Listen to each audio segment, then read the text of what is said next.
Et c'est ça que les gens, ils savent pas forcément. Faut pas courir après le nombre de restaurants. Faut courir après l'EBITDA, le résultat par restaurant. Ce qui importe, c'est le bas de page. C'est pas, ouais, j'ai 400 restaurants. On s'en fout de ça. Tu gagnes combien à la fin de l'année? C'est ça le plus important. Ouais, c'est le plus important à avoir, ouais, carrément.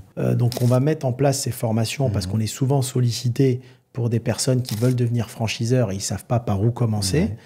Et après, il y aura un guide sur être franchisé et aller vers de la franchise rentable. On expliquera. Parce qu'aujourd'hui, ce n'est pas forcément les grosses firmes américaines. Tu vas prendre des marques comme Subway, Domino's Pizza, etc., où tu ne gagnes rien du tout. Tu es franchisé, tu as investi. Bon, c'est à peu près pareil, c'est comme de l'immobilier. Hein, ouais, c'est de l'investissement. Tu as investi 250 000 avec un apport de 50 000. Tu vas être salarié. À la fin du mois, tu vas gagner 2 000 à 3 000 euros. Tu ne gagnes pas grand-chose. Et bon, tu sors un peu du salariat, mais tu restes plus ou moins salarié. Tandis que tu as des belles franchises aujourd'hui en France et le marché français n'a rien à envier aux Américains. Tu as des super franchises comme Marie Blachère autour du pain. Aujourd'hui, le pain, c'est tendance comme Ange, comme Feuillette autour du pain aussi, qui sont montantes. Tu as aussi des franchises un peu plus communautaires qui sont basées sur la protéine halal, qui font des chiffres d'affaires supérieurs aux firmes américaines en France, parce qu'ils sont adaptés au marché français. Ouais. Donc, dans ce guide-là, on va vraiment orienter les personnes qui veulent devenir franchisées, d'accord ? Et on va mettre d'ailleurs les podcasts et ce guide sur le site Restauration Franchise, à aller vers des franchises rentables. Aujourd'hui, il faut prendre au moins une franchise qui te rapporte 150 200 000 euros par an. Ouais. Pour moi, il est inutile d'être entrepreneur, d'être patron dans la restauration ou la boulangerie, qui sont des métiers prenants, si c'est pour gagner moins de 150 000 à l'année. Ouais. Sinon, c'est ça le problème en France. En France, dans la restauration, toute personne qui se lance dans ce domaine-là, au bout d'un moment, s'ils font les mauvais choix, si, comme tu dis, ils investissent dans les mauvaises franchises, ils se rendent compte au bout de quelques années qu'ils sont salariés de leur entreprise, en fait.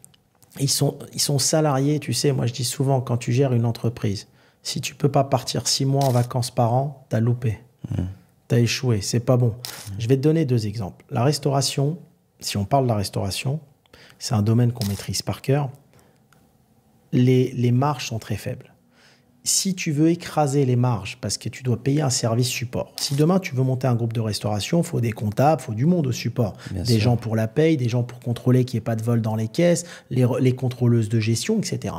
Si ton restaurant fait 800 000 par an et qui dégage 80 000 euros de résultats, tu vas payer le siège 40 000, il va te rester que 40 000 de résultats.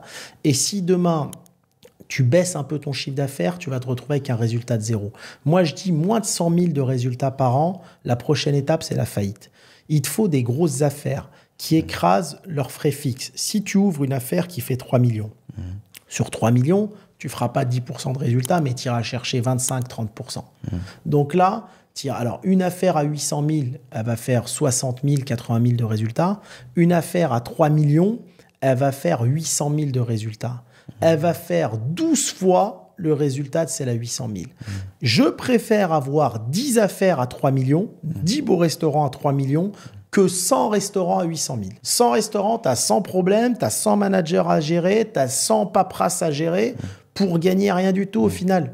Tu vas faire 3-4 millions de résultats après avoir payé ton siège. Ouais. Tandis qu'avec 10 belles affaires, au siège, tu n'auras que 3-4 personnes au final et tu vas pouvoir aller générer 8 millions de résultats. Ouais, carrément. Moins de problèmes, plus d'argent. Ouais, et tu as 100 fois plus de risques de te retrouver en faillite parce que tu es proche du... Exactement.